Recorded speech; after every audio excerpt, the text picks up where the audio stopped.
नमस्कार किसान साथियों, एसआरजे किसान चैनल पे आप सभी का स्वागत है। किसान मित्र, आज की वीडियो में हम आपको बताने वाले हैं गेहूं की फसल में हमें बोरोन खाद का इस्तेमाल कब करना चाहिए, बोरोन डालने का अच्छा समय, सही समय क्या होता है, किस समय डालने से हमें ज़्यादा लाभ मिलने वाला है। नमस्कार किसान साथियों, एसआरजे किसान चैनल पर आप सभी का फिर से स्वागत है। अगर आप सभी चैनल पर नए हैं तो सबसे पहले सब्सक्राइब करें।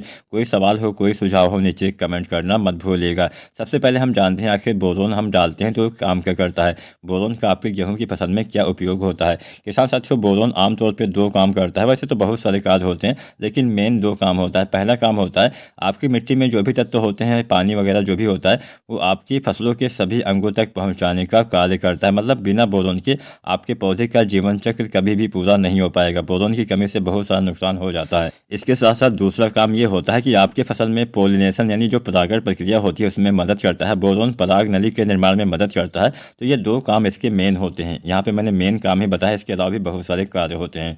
तो बोरोन जो होता है इसको डालने का समय होता है आपको गेहूं की फसल में। आप चाहें तो 2 बार इसका इस्तेमाल कर सकते हैं। मतलब कई बार ऐसा भी देखा गया है कि जब हमारे कल्ले का विकास होता है, इस अवस्था में भी अगर आप बोरोन डाल देते हैं तो पौधे, कई बार क्या होता है कि आपने मान लीजिए ज़्यादा मात्रा में सिंचाई कर दी आपकी गेहूँ की फसल में, पहला पानी या फिर कोई भी पानी अगर आपने ज़्यादा मात्रा में लगा दिया है, फसल में पीलापन आ जाता है। तो पीलापन दूर करने के लिए हम बहुत सारी चीज़ों का इस्तेमाल करते हैं। जैसे हम NPK 19-19-19 डालते हैं, फिर 12-61-0 डालते हैं, या फिर हम यूरिया का ही छिड़काव करते हैं। तो उसी के साथ में आपको बोरोन का इस्तेमाल, यानी कल्ले निकलते समय भी आप बोरोन का इस्तेमाल किसान साथी कर सकते हैं। इससे आपके कल्ले का विकास में तेज़ी आती है। तो जैसा कि मैंने एक फार्मूला बताया हुआ था, वो फार्मूला भी आप चाहें तो जब आपके गेहूं में कल्ले निकलते हैं उस अवस्था में किसान साथी डाल सकते हैं। जैसे हम उस फार्मूले में पहली चीज़ डालते हैं जिंक। तो 33% वाले जिंक, अगर आप ये जो फार्मूला हम बताने वाले हैं, ये आप 30 से 50 दिन की अवस्था तक डाल सकते हैं। अगर आपकी फसल में बढ़वार नहीं हो रही है, पौधे में पीलापन आ गया है, तो ये फार्मूला आप डाल सकते हैं। तो जिंक 33% वाली आपको डालनी है किसान साथियों 750 ग्राम, या फिर 21% वाले जिंक किसान साथियों आपको डालनी है 1 kg, या फिर 12% वाले जिंक आपको 125 से 150 ग्राम डालना है। इसके साथ में फेरस सल्फेट जो आता है 19% वाला, इसकी आपको आधा किलोग्राम मात्रा यानी 500 ग्राम मात्रा डालनी है। तीसरी चीज़ आपको डालनी है मैग्नीशियम सल्फेट, जिसको हम एप्सम साल्ट के नाम से भी जानते हैं। इसकी 1 kg मात्रा डालनी है पर एकड़ के हिसाब से।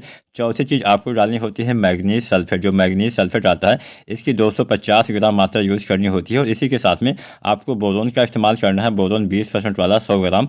आपको ये जो फार्मूला है ये आपको लगभग 30 से 50 दिन की अवस्था में, अगर आपकी गेहूँ की फसल में पीलापन आ गया है, भले ही आपने ज़्यादा पानी दे दिया हो, कोई भी ऐसी समस्या आ गई हो, तो आप उस समय भी बोरोन डाल के और अन्य सारी चीज़ें डाल के पीलापन दूर कर सकते हैं, ग्रोथ को बढ़ा सकते हैं।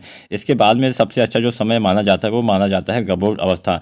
मतलब जब गेहूं में बालियां निकलने वाली होती हैं, इस अवस्था में अगर आप इसका इस्तेमाल करते हैं तो पोलिनेशन में काफ़ी मदद करेगा। जिससे मतलब जो मेल फीमेल जो फ्लावर्स होते हैं उसको काफ़ी मजबूत कर देता है, जिससे दाने का विकास, दाने का भराव अच्छे से हो पाता है। कई बार आपने देखा होगा गेहूँ के बहुत सारे दाने खाली रह जाते हैं, दाने पतले रह जाते हैं, जिससे उत्पादन में कमी आती है। तो बोरोन का इस्तेमाल गबोट अवस्था में आपको करना होता है, मतलब बालियां आने से पहले भी आप कर सकते हैं। और यहाँ पे भी आपको 100 ग्राम मात्रा छिड़काव के रूप में देना होता है। जब आप गबोट अवस्था में बोरोन डालते हैं तो इसी अवस्था में किसान साथियों NPK 052-34 का इस्तेमाल भी कर सकते हैं। इसमें 52% फास्फोरस, 34% पोटेशियम पाया जाता है। इसके इस्तेमाल से बालियों के विकास में तेज़ी आती है, बालियों की मोटाई लंबाई बढ़ती है। इसमें पोटेशियम क्या करता है, पोटेशियम बालियों के विकास में मदद करता है। फास्फोरस यहाँ पे आपके बालियों तक सभी तत्वों को पहुँचाने का काम करता है, जिससे बालियों का विकास किसान भाई सही तरह से हो पाता है।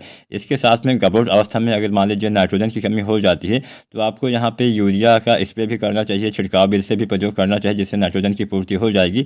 तो जो दानादार यूरिया आती है इसकी 1 से 2 kg मात्रा गबोट अवस्था में आप छिड़काव भी कर सकते हैं। तो यहाँ पे हमने 3 चीज़ें आपको बता दी गबोट अवस्था में डालने के लिए। पहली चीज़ आपको डालनी है 052-34 1 से 1.5 kg। दूसरी चीज़ आपको डालनी है बोरोन 20% वाला लगभग किसान साथियों 100 ग्राम। और तीसरी चीज़ आपको डालनी है यूरिया 1 से 2 किलोग्राम पर एकड़ के हिसाब से। तीनों का अलग अलग घोल बना के आसानी से आप प्रयोग कर सकते हैं, बहुत बढ़िया फ़ायदा मिलेगा। आपकी बालियाँ अच्छी आएंगी, नाइट्रोजन की पूर्ति भी हो जाएगी, चमक बनी रहेगी, आपके दाने का भराव भी बाद में अच्छे से हो पाएगा। तो ऐसा तरीका अपना सकते हैं। उम्मीद करते हैं आज की जानकारी आपको पसंद आई होगी, आपको पता चल गया होगा कि बोरोन का इस्तेमाल किस अवस्था में करने से लाभ मिलेगा। वीडियो पसंद आई हो तो लाइक करें, कोई सवाल सुझाव हो नीचे कमेंट जरूर करें। धन्यवाद।